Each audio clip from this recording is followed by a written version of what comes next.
Господја Пекчевска, јас не сум економист, ниту ми се познати постапките за јавна набавка. Меѓутоа ми е познато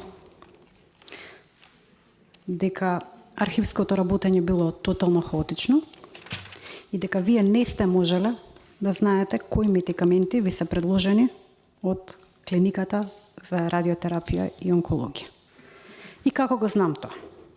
Во илјадниците страници материјал, доставен во апсолутен хаос, се доставени известувања кои што започнуваат од 31.2018 година од Универзитетската клиника за радиотерапија и онкологија со барање за одредена терапија со графички приказ, па дули и дадени цени за медикаменти кои што никогаш претходно не се набавувани во оваа држава.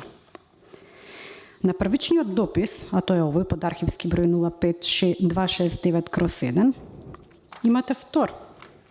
Барање од Министерството да се достави листа повторно на медикаменти кои што се потребни, како и нивни дози кои што се потребни за лечење на дадената клиника.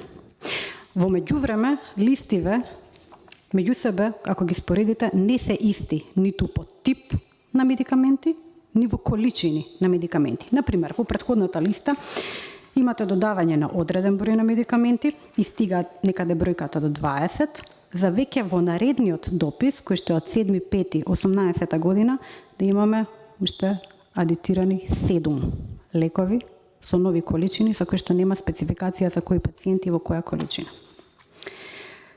Третото известување до МЗ е препратено на 18.5, значи само 9 дена подоцна, имаме нови медикаменти со нови количини. Тоа е ово известување. На 21.5 има ново известување со нови лекови и нови количини, што многу личи на некакво си преговарање за кои лекови и кои количини ќе станува збор, особено кога сега знаеме дека стручен колегиум никогаш не заседавал, па немало од таму ни основ како директорот да достави листа која што е спецификација всушност на тип на медикаменти, јачина и количини на истата. Во сите овие досега представени документи, ниту имињата на медикаментите се поклопуваат, ниту количините, ниту цените, ниту бројот на пациенти за кои што станува збор.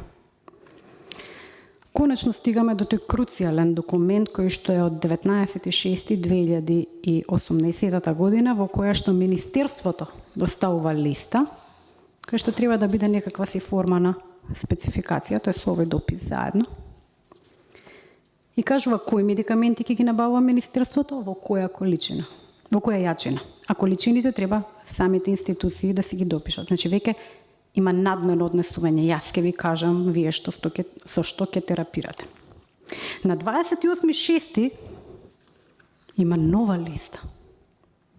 Нова листа е доставена до вас со нови медикаменти, други јачини и други количини, повторно од Универзитетската клиника за радиотерапија и онкологија. Во сите овие листи од 2018, кои што продолжуваат и во 2019, и ќе продолжам и понатаму, количините, бројот на пациентите, цената на медикаментите е во тотален хаос. Не само што во период од 20 дена има скок на број на пациенти како да биле евидентирани првин 4, па сте стигнале до 40, туку и еве да кажеме за која сакате доза. Сорафенип, предвидената максимална количина на медикаментот 29.568, која што е предложена на 1.6, во нов допис од Универзитетската клиника станала реално потребна количина, допис директно до кабинет на министер, 296 единици количина. Тоа се илјадници дози разлика. Тоа продолжило и во 2019 година. 29.1.2019 имате нова листа на медикаменти која што ви е доставена. Ниедна од овие претходниве не е поклопена со некакво усвојување од управен одбор, со некаков си подпис и печат од раководители на сектори. Единствено е подпишан директорот. Моето прашање е до вас. Еве 19.2.19 нова листа, секој месец нова листа. Кога веќе правевте набавка, рамковен договор, прв пат, на одредени медикаменти, прв пат на биолошка терапија, белки имавте на увид дека нема потписи од стручњаците од самата клиника, дека дозите се менуваат, дека типот на медикаменти се менува, дека количините се менуваат. За на крајот дури и во согласноста од ФЗОМ дадена да се додадат 4 медикаменти. Во вкупната сума за рамковниот договор преку УКРО пишува дека универзитетската клиника смета дека ќе бидат потребни 945.788.000 денари. Додека ФЗОМ дава износ од 235.445.460. Апсолутни разлики. Бројот на пациенти никогаш не бил ист, од каде што и трга сомнежот дека можеби, бидејќи клиниката, односно стручњаците на клиниката, раководителите на секторите, никогаш не пополниле образец за план за работа и медикаменти кои што им се потребни, дека насоката не дошла од основата, од универзитетската клиника, токму од Министерството. Од таму е и сомнежот. За овие огромни количини кои што се набавени, бидејќи немаме конзистентност во бројот на пациенти, нема и понатаму, и после 19.2 нема. Еве го извештај и од ФЗОМ за број на пациенти. Нема конзистентност. Од таму е во јавноста сомнешта дека медикаментите не завршувале кај пациентите, туку со нив се баратало на поинаков начин.